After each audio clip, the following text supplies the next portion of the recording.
Pokok tualang ni selalu diduduki oleh lebah. Semua tahu kan lebah tualang? Okay. Lebah tualang kebanyakannya buat sarang di pokok inilah. Kalau pokok ni saya kira 2-3 tahun lepas ada sarangnya, tapi selepas tu tak ada. Orang ambil ke apa?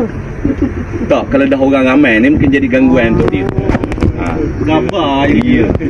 Gambar je kerja. Gambar macam hujan. Aduh, lari pun. Okey, kalau di sebelah barat dia orang mengukur usia pokok berdasarkan lilitan dia punya ring.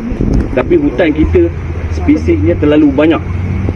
Jadi ukuran spesifiknya tak ada. Boleh kata macam itulah. Sebab kita ada merbau, ada tualang, ada cengai, semua tu berbeza.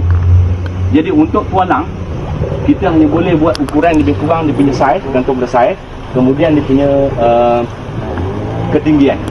Okey, kalau ikutkan pokok yang saiz macam ni, dia punya usia dia sekitaran 500 tahun lebih. Ada lebah, ada sarang, macam mana dia orang ambil madu kat atas? Okey, untuk saya cerita pasal suku asli.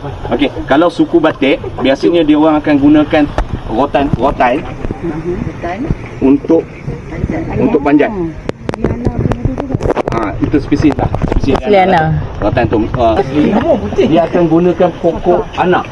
Contohnya pokok anak tu, pokok yang ni sebelah ni, dia akan sambungkan tali tu ke dahan utama. Kemudian dia akan panjat menggunakan rotan tu tadi sampai ke dahan, sampai ke sarang. Yang kita panggil dia tali tenor. Tali tenor.